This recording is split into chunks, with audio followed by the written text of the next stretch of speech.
En ese instante, tomé el inhalador del suelo. No me importaron las huellas que pudiera dejar en él, y comencé a correr. Lo guardé en el bolsillo de mi chamarra, ya estando en movimiento. Di vuelta a la derecha en la primer calle. Mi casa se encontraba a 30 minutos caminando desde el lugar en donde me encontraba en ese momento. En vehículo eran cerca de 15 o 20 minutos. Sin embargo, no contaba con auto. Esperar un taxi sería perder el tiempo. Había una forma en la que tal vez podía hacer menos tiempo. De cualquier manera, ya había roto algunas reglas esa noche. Era el momento de demostrar que tan bien se encontraba mi condición física. ¿Mi cuerpo resistiría? Cruzó por mi mente. Después de correr un par de calles en línea recta, di vuelta a la izquierda, llegando a una avenida transitada, a pesar de la hora. El semáforo se encontraba en rojo, y varios vehículos interceptaban mi paso. No perdí tiempo, y sin detenerme, brinqué sobre el cofre de un carro. Continué de auto en auto hasta cruzar la avenida. Debí correr por el techo de al menos 6 o 7 autos que esperaban el verde del semáforo. Escuché los silbidos y gritos de los furiosos conductores. Es claro que me importaba más una vida que sus carros. Continué corriendo. Trazaba un mapa mental mientras corría. Derecha nuevamente.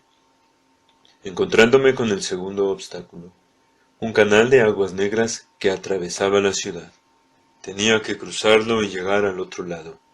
Por supuesto que tenía puentes para cruzarlo, ya que medía entre 5 y 6 metros de ancho. El más cercano se encontraba a una distancia considerable.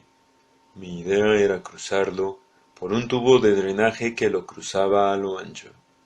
Solo que la tubería medía no más de 30 centímetros de diámetro. Si resbalaba y caía, solo me mojaría y nadaría a la otra orilla, perdiendo demasiado tiempo.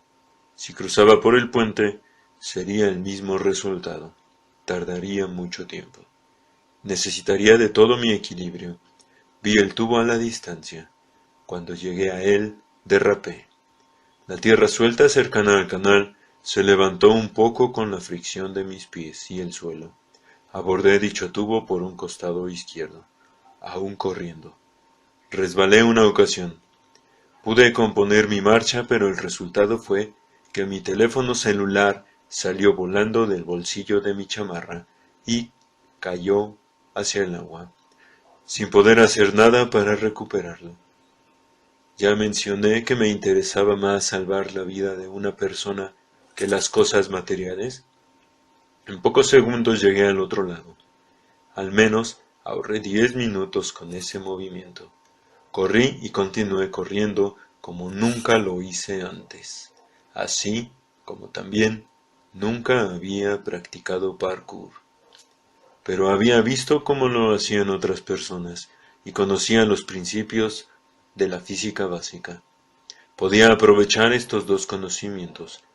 Cuando me crucé nuevamente con algunos vehículos estacionados, un par de segundos antes de llegar al primer auto, di un pequeño salto para enseguida volver a saltar hacia el techo del vehículo, solo que tratando de colocar las palmas de las manos sobre el techo del auto, y girando mis pies hacia un lado, dejando que la inercia de su peso y su movimiento hiciera el resto. Funcionó.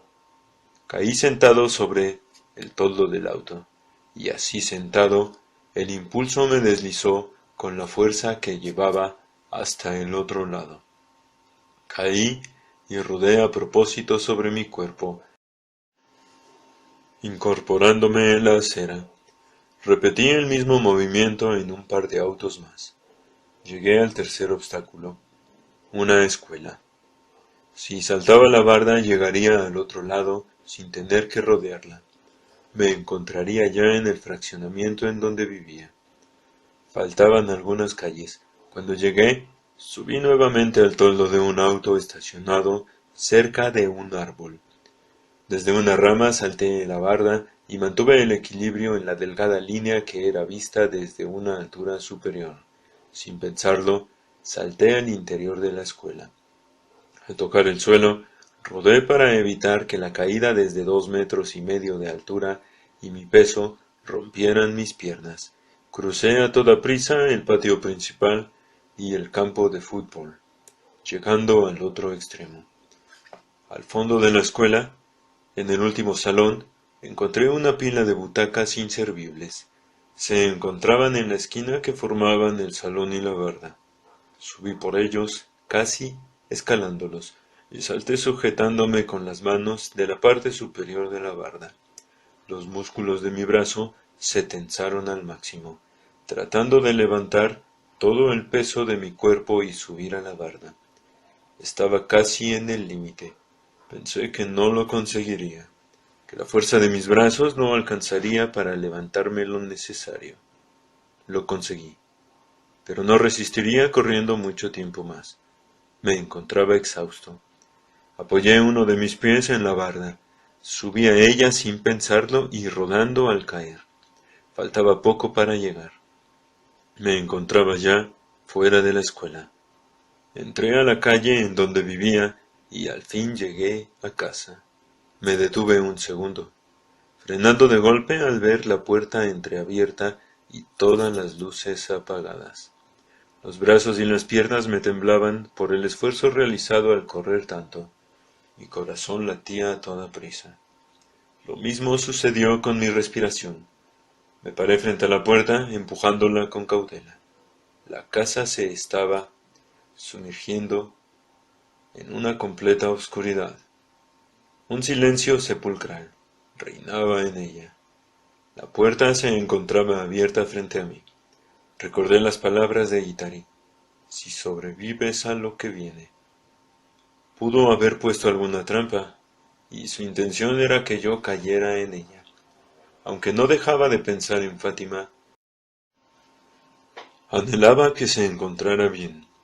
Pero ¿a quién quería engañar? Él ya le había hecho daño. Intenté encender la luz de la entrada a la casa y ésta no respondió. Vi la primer señal que él dejó para mí. Uno de los fusibles se encontraba dentro de una pequeña bolsa de plástico y a su vez ésta la colocó pegada a la pared frente a la entrada. Sin pensarlo, entré y la tomé. Necesitaba la luz para buscar dentro de la casa. Sin embargo, no podía correr de inmediato a colocar el fusible en su lugar. Sus palabras seguían resonando en mi mente. Si sobrevives a lo que viene. Pensé que tal vez, de haber alguna trampa, la habría puesto en la caja de los fusibles. Quizás pensó que la lluvia comenzaría antes de que yo llegara a la casa, y acertó. Caía una ligera llovizna cuando entré a la casa. Solo podía pensar que su plan era hacer algo con la electricidad para que, cuando yo corriera a colocar el fusible y la electricidad volviera, sumando el elemento de la lluvia, yo me electrocutara. Necesitaría unas pinzas, ya que también necesitaba la luz. Recordé que tenía un par en la caja de herramientas en una de las habitaciones. Tendría que buscarla a oscuras. Avancé un par de metros. Por instinto, tomé el encendedor e intenté iluminar mi camino. Una vez más me detuve después de un par de intentos. ¿Y si no puso la trampa en la electricidad sino en el gas? Pensé. Tal vez su intención era que explotara con todo y la casa. Guardé el encendedor en el bolsillo y decidí buscar las pinzas a ciegas. En ese momento, extrañé el teléfono celular y su linterna. Admito que lo más sencillo habría sido ir a la cocina a revisar las llaves de la estufa, pero él estaba consiguiendo lo que quería, que dejara de pensar con claridad. No podía enfocar mi mente en una sola dirección. Todo era un torrente de preguntas y palabras en caos. Al fin encontré las pinzas. Enseguida corrí a colocar el fusible. Acerqué, con cuidado, mi mano colocando en su lugar y levanté la palanca. Nada sucedió. Todas las luces de la casa se encendieron al unísono, y sólo una pregunta se escuchó con claridad entre tantos pensamientos. ¿Era muy tarde ya? Volví a la casa. No necesité de mi vista para notar un detalle de inmediato. Toda la casa olía a vainilla. Itari se tomó el tiempo de encender algunos inciensos cuando estuvo aquí. Pero, ¿cuándo? Seguramente fue antes de que se dirigiera a casa de Fabián. Debió venir aquí y preparar todo. Recuerdo la ansiedad de aquel instante. Tenía que salvar a Fátima, pero no sabía cómo. Me encontraba de pie en medio de la sala. Llevé la mano al bolsillo de la chamarra y recordé dos cosas. La ocasión en que conocí a un chamán en la ciudad de Oaxaca. Era conocido en la sierra por hacer uso de plantas psicotrópicas. Algunos extranjeros acudían a él con la intención de consumirlo solamente, lo cual significaba un gran riesgo, ya que consumir la cantidad incorrecta podía incluso hacer que perdieras la razón, por lo cual el chamán se negaba a utilizar esas plantas y hongos, a menos de que la ceremonia en la que se consumieran tuviera el mismo propósito que con sus antepasados, la búsqueda de una respuesta por medio de un estado de conciencia alterado. Claro que aquel chamán no lo explicaba de esa forma. Y lo segundo que recordé fue que tomé de la mesa de Fabián uno de los cigarrillos de marihuana. Lo sostuve entre mis dedos, observándolo. Hasta donde yo sabía, la marihuana es un disociativo. Su reacción sobre el sistema nervioso disminuía la velocidad en la sinapsis entre las neuronas. Quizás así podría calmar la tempestad en mis pensamientos y encontrar la respuesta. El recuerdo del bien y del mal me invadió en ese momento. Debo aceptar que nunca fui alguien moralista. Por otra parte, era la única idea que se me ocurría. Hacer algo que pareciera malo para salvar una vida. Después de todo, ¿quién iba a juzgarme? ¿Fátima? ¿Itari? ¿Ramiro? Recuerdo muchas de las palabras que el chamán dijo, así como me lo explicaba por una razón. También yo pienso que es mi deber transmitirlas en este escrito.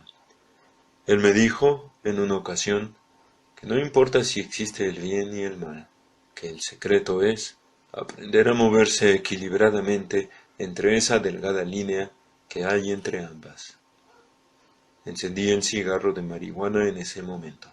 El color de las paredes hizo contraste con el humo de la primera bocanada. Tomé asiento casi recostándome en uno de los sillones. Intentaba pensar mientras continuaba fumando. Sin embargo, tras un par de minutos, comenzó a costarme trabajo mantener el hilo de mis ideas. Mis movimientos comenzaron a volverse lentos, pero eso no fue lo importante. A diferencia de lo que la gente dice, no comencé a alucinar. Es como si mis ideas y pensamientos aparecieran de forma aletargada, logrando prestar mayor atención a los detalles y a cada una de sus partes. Mi respiración se tranquilizó al fin. Nada ocurría en mi mente. Recordé que la meditación consistía en poner la mente en blanco, controlar la respiración. Eso hacía. Después, dejar fluir los pensamientos. Recordé que utilizaban sonidos repetitivos como un tambor en las sesiones con el chamán. Esto ayudaba a la concentración. Música, pensé, mientras me incorporaba y encendía la computadora. Volviendo de inmediato a recostarme en el sillón, Itari apareció en mi mente. Observé nuevamente cada detalle de su apariencia. Recordé nuestra conversación y comencé nuevamente a razonar, volviendo a los diálogos que por lo regular tenía conmigo mismo. Él puede ser muy inteligente, pero aún sigue siendo un criminal novato. Ya ha cometido errores, y son sus errores lo que debo buscar, no sus pistas. La música continuaba resonando en la casa. En ese momento comenzaron algunos beats electrónicos. Por algún motivo funcionaron. Resolver su acertijo no era importante. Cuando hablé con él, no tenía ninguna mancha de sangre. Estuvo aquí, en mi casa. Quizá dejó alguna marca o rastro. Dejé el sillón y caminé hacia la entrada, parándome justo en el lugar donde colocó los fusibles, tratando de imaginar su recorrido. No encontré nada. Si le hizo daño a Fátima, no fue en mi casa. Él dijo que buscara la sangre, pero no hubo sangre en ningún sitio. Sin duda debía buscar algo que se relacionara con la sangre. Un arma, una pistola o un cuchillo quizás. Por instinto corrí a la cocina. El juego de cuchillos estaba completo y en su base de madera. Levanté el primero y más grande para observarlo. Se encontraba limpio. El segundo igual. Fue hasta el tercer cuchillo que vi el inconfundible color de la sangre en su hoja. Tenía una flecha con la misma sangre que apuntaba hacia abajo. Levanté la base y encontré un sobre. Extraje la nota leyéndola de inmediato y volví a colocar el acero del cuchillo en la base. Muy tarde, Sebastián, leí. Te advertí que hoy moriría alguien por tu lentitud. El mechón de ese alguien es el que se encuentra aquí, junto con la dirección del lugar donde se encuentra otra víctima. ¿Quién será? ¿A quién no podrás salvar esta noche, Sebastián? Vi el cabello solo con abrir el sobre. No era de Fátima. Ella tenía el cabello color negro. El mechón era castaño. Al ponerlo junto a la nota supuse que intentaba decirme que, de quien fuera ya se encontraba muerta. Quizás era Fátima, quien se encontraba en esa dirección, herida. Mi primer impulso fue salir corriendo nuevamente. No lo hice. Permanecí de pie con la nota en mis manos. Debo admitir que esto sonará arrogante, pero conocía mis capacidades. Él estaba perdido, cometiendo el peor error, subestimar a su oponente. Ahora me encontraba completamente concentrado. Hizo algo que no concordaba con sus movimientos, el incienso. Imaginé sus movimientos cuando Itari estuvo aquí, dentro de mi casa. Él había entrado y los había encendido. Dejó una nota y tuvo que marcharse de inmediato, sin poder limpiar las cenizas. Quizá porque después de aquí tuvo que correr para alcanzarme en casa de Fabián, pero los colocó por una razón. Después quiso que volviera a la casa y ahora quería que volviera a salir. Solo pretendía mantenerme ocupado. Significa que necesita tiempo para preparar su siguiente movimiento. Fátima apareció en mi mente. Fui por una mochila y enseguida guardé el inhalador, el cuchillo y el sobre. Vi la hora, justo las 3 de la mañana. Tenía que tomar un taxi para llegar a la dirección. En menos de 30 minutos me encontraba fuera de la dirección indicada. Era un salón de fiestas. La lluvia había parado, mientras me encontraba en casa. Caminé sobre un poco de lodo hasta llegar a la entrada. Un portón color blanco se encontraba frente a mí. El resto de la propiedad consistía en una barda gris de al menos 3 metros de altura, y ésta a su vez rodeaba todo el salón. No tenía candado, así que entré sin dudar. Llegué a la conclusión de que Itari no intentaría matarme, al menos no de momento. Esta vez olvidé sus posibles trampas. En mi casa logró descontrolar mi mente, por un momento, pero ahora sabía que buscaba el drama. Por eso no intentó nada antes, ni ahora. Cerré el portón detrás de mí al momento en que entré. La oscuridad era inevitable, a consecuencia de la hora.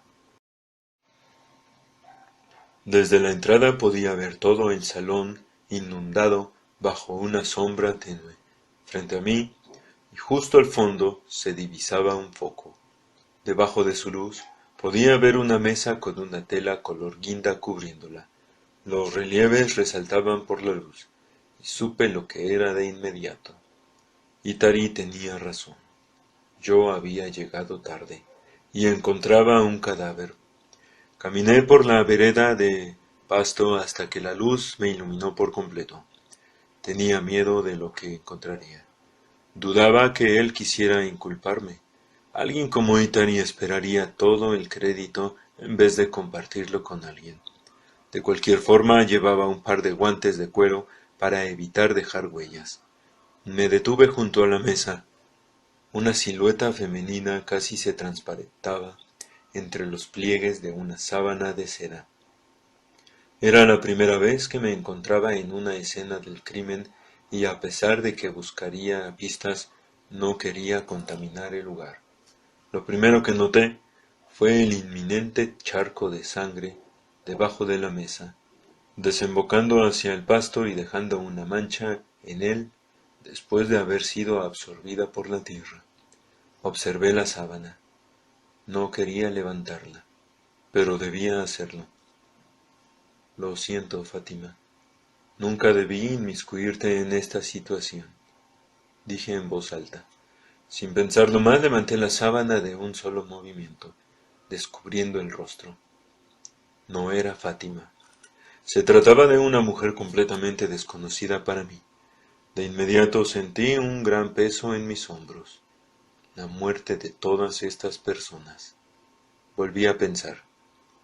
¿Qué es lo que tramas? Di un par de pasos alrededor de la mesa y continué. Así que el cabello es de ella. Observé el primer detalle. La sábana que cubría el cuerpo no tenía una sola mancha de sangre. La herida que causó su muerte fue una cortada alrededor de su garganta. Itari debió dejarla desangrar, y después colocó la sábana, quizás se quedó a observar todo. ¿Quién eres? Dije volviendo a ver a la chica. De un solo movimiento quité toda la sábana de seda del cuerpo de la joven. Se encontraba desnuda. Descubrí algo mucho más importante. Itari dibujó un mapa en todo lo largo y ancho del abdomen de su víctima. No tuve que prestarle mucha atención, ya que sabía de qué lugar se trataba.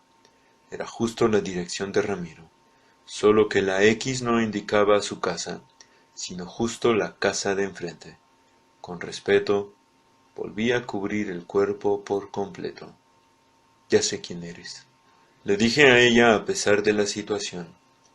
Lamento llegar tarde, pero no volverá a suceder. En ese instante comprendí lo que planeó Itari. Era más grande de lo que yo creía. Estaba seguro que el cadáver que yacía frente a mí era el de su esposa. Quería mantenerme ocupado, dando vueltas por la ciudad, mientras él se movía con libertad. También estaba seguro que encontraría más cadáveres esa noche. Solo esperaba que ninguno fuera el de Fátima, aunque sabía que guardaría lo mejor para el final. Ahora tenía que adelantarme a sus movimientos. Podía estar en cualquier lugar de la ciudad, asesinando. Fue entonces que me di cuenta de la magnitud de la situación.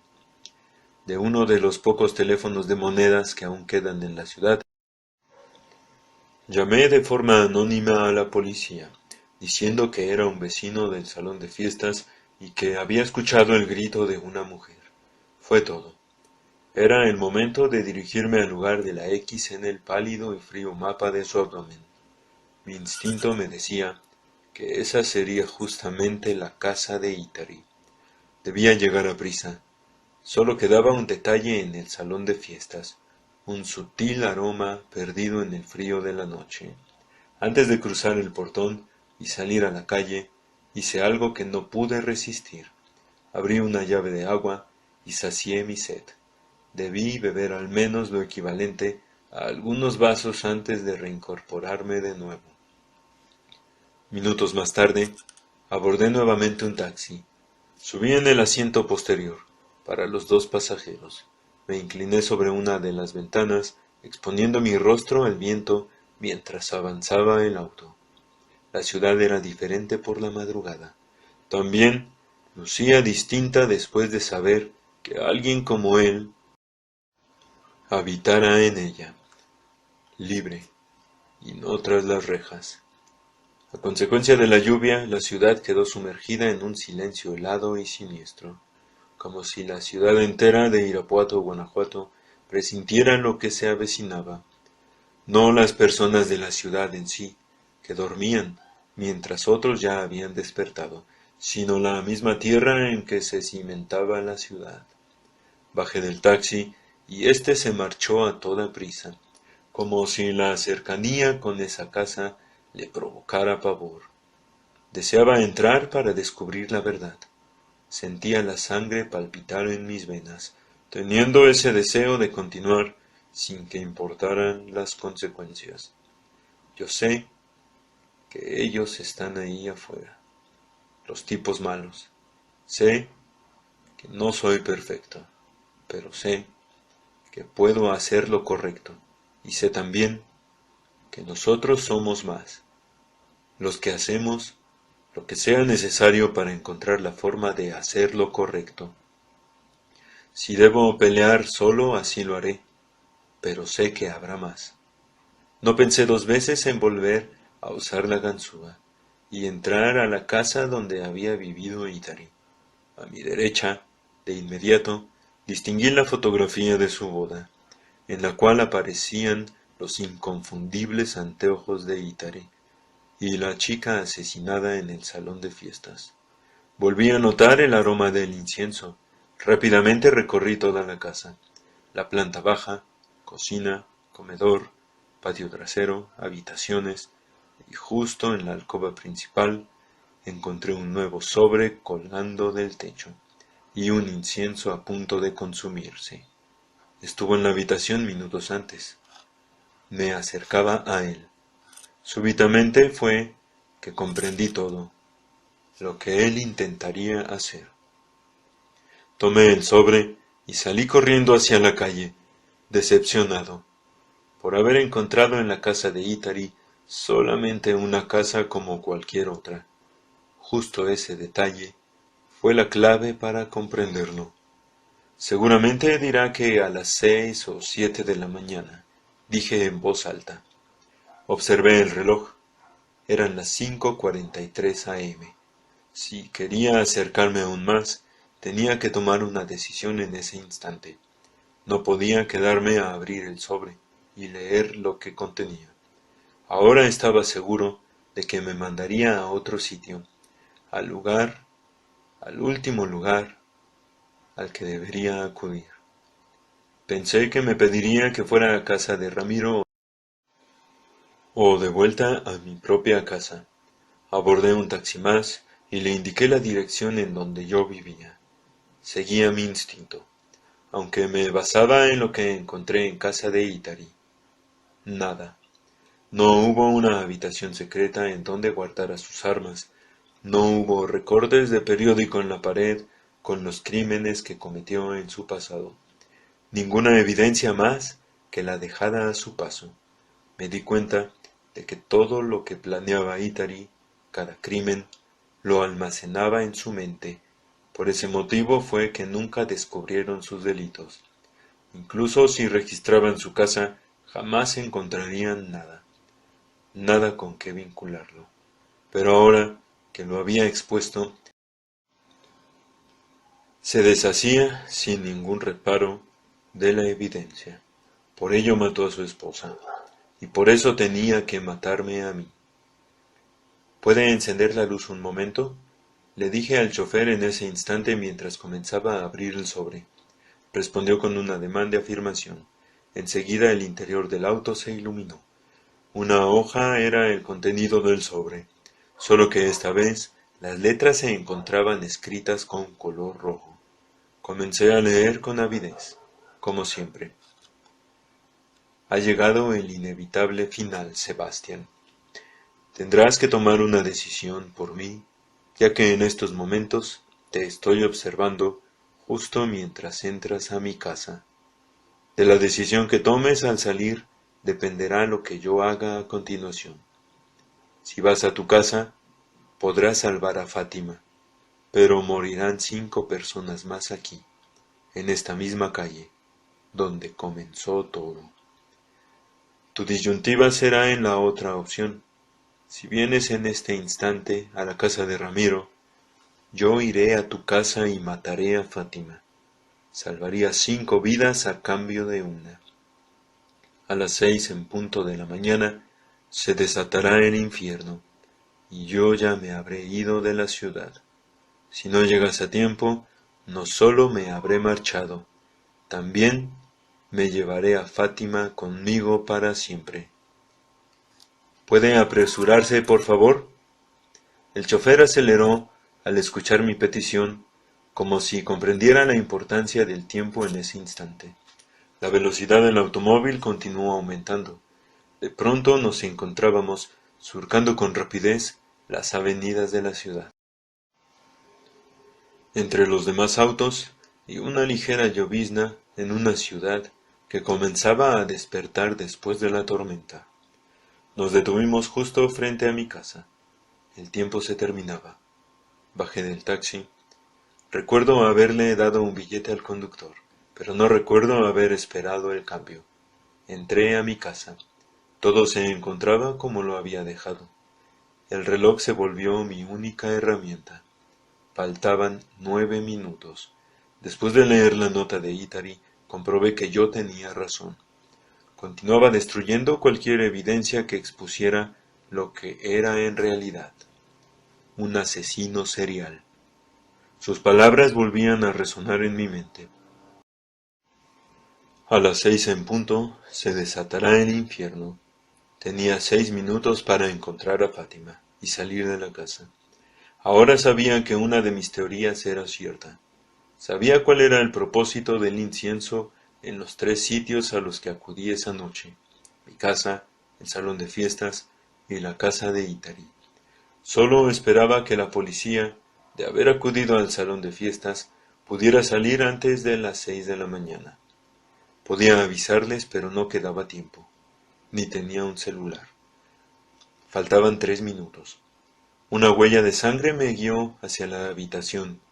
Itari debió dejarla cuando regresó a abandonar a Fátima, probablemente justo después de que yo salí corriendo hacia el salón de fiestas.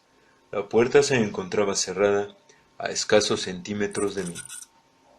Accidentalmente, coloqué mi pie justo en el mismo lugar de la huella de sangre dejada por Itari.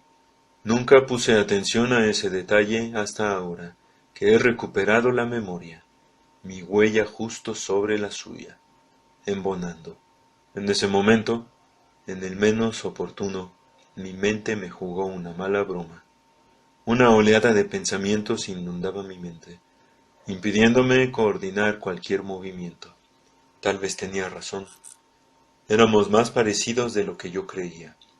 Pero yo podía usar mis conocimientos para salvar vidas, y eso es lo que haría. Si sobrevives a lo que viene, recordé.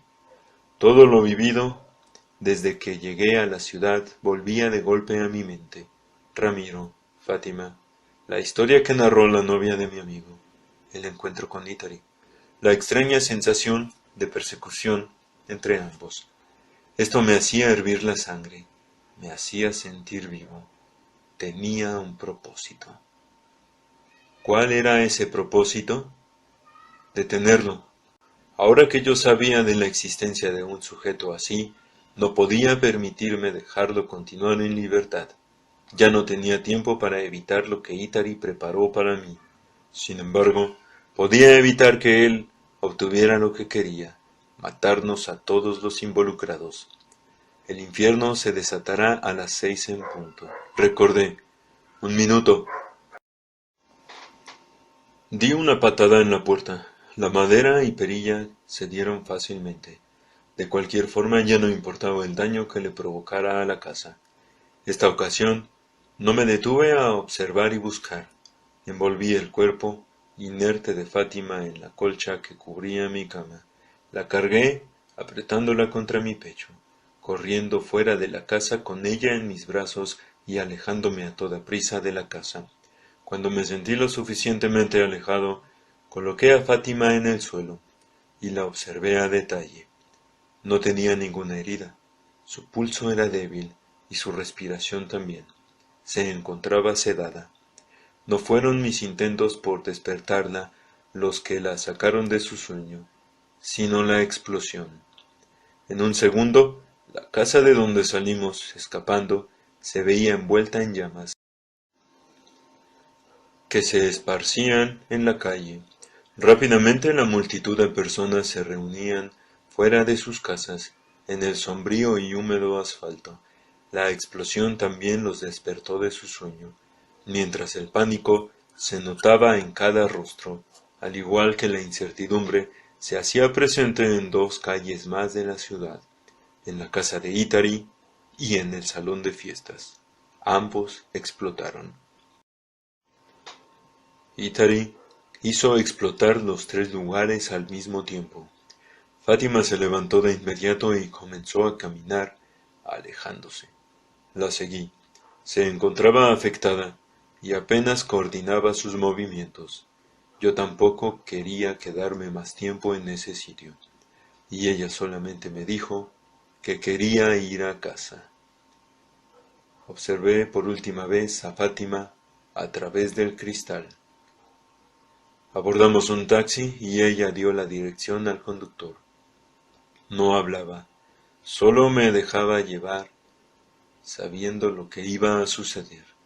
Una oscuridad grisácea con tintes azules en el cielo comenzaba a esclarecerse.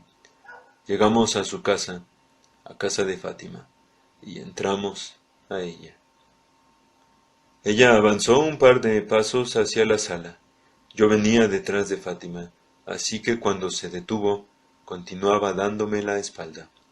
Desde el sitio en donde me encontraba, distinguía su silueta en la misma oscuridad que había dentro. El teléfono de Fátima comenzó a sonar. Ella contestó. Ambos sabíamos de quién era esa llamada. ¿Por qué no le respondes a Ítari? Le pregunté. Tú no sabes nada, dijo ella sin voltear a verme. Él también intentó matarme. ¿Y eso no era parte del plan, cierto? Pregunté.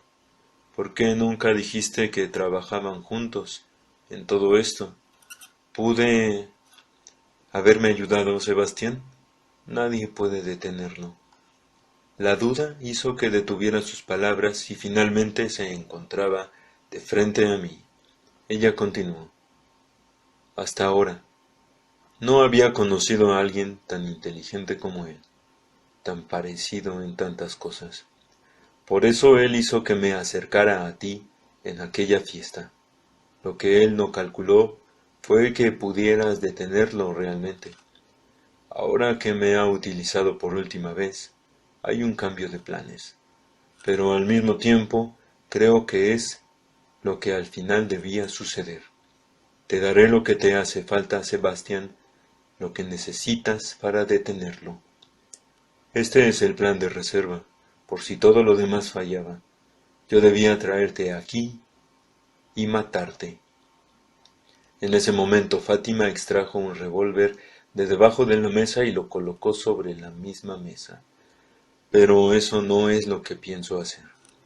Empujó el arma y ésta se deslizó hasta el otro extremo de la mesa, deteniéndose cerca de mí. Prométeme que con esta misma arma le pondrás fin a su existencia. No puedo prometer algo así, Fátima. Solo promételo, Sebastián. Su voz comenzó a quebrarse en un llanto ahogado por sus propias palabras.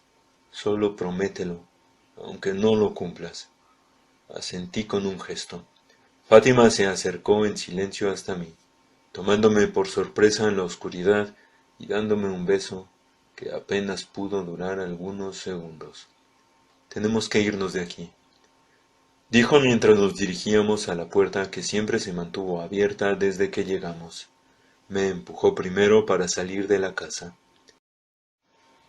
Ella cerró la puerta detrás de mí, permaneciendo solamente ella dentro de la casa.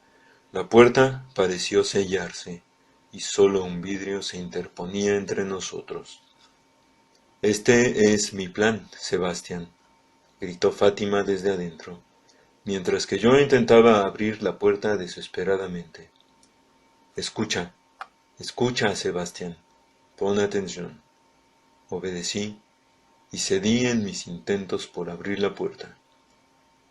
«Siempre que la naturaleza crea algo», dijo ella, «crea su polo opuesto también. Solo que estos polos opuestos pocas veces se encuentran juntos en la misma persona».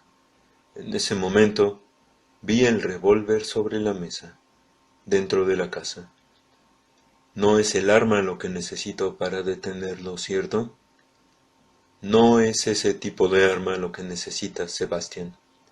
Es motivación, una razón, dijo. Tienes que marcharte y cumplir con tu propósito, ya que aquí es donde termina el mío. Después de sus palabras cerró lentamente la cortina, de forma tajante, y desapareció.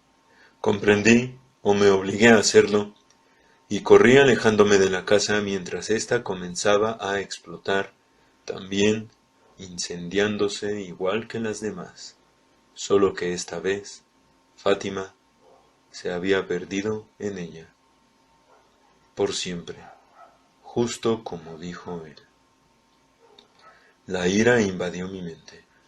Busqué la agenda de Ramiro en las cosas que rescaté y encontré su nombre, el nombre que usó todo el tiempo, y marqué de inmediato. Al responder, nadie habló, solo se escuchaba su respiración, la respiración de Rom Itari, alias Damián Robles. No supe en qué momento dejé de correr. No sé cómo hiciste para convencer a Fátima, o para asesinar a tu esposa, y a las otras 5 personas más. Recuérdalo, Sebastián. Recuérdalo bien. Voy a prepararme, Itari, el tiempo que sea necesario, y cuando esté listo, iré por ti. Pagarás por todo lo que has hecho. Cometiste muchos errores en nuestro primer encuentro. Pude saber tu número de celular fácilmente, tu verdadero nombre. Además, tus huellas están en el inhalador, mas el cabello de tu esposa y Fátima, toda la evidencia la tengo conmigo, Itari. Así que no sirvió de nada tu intento por destruirla. Usaré todos tus errores en tu contra, y cuando te encuentre... Era inútil que siguiera hablando. Él colgó al reconocer que yo tenía razón. Jaque, pensé. Solo lo había acorralado, pero no había terminado con él. Me detuve en medio de la calle, mientras un grupo de garzas surcó el cielo en ese instante. Levanté la mirada. A mi derecha el sol amarillo despuntaba ya, y a mi izquierda una luna completa se posaba en el cielo. Cumpliría mi promesa.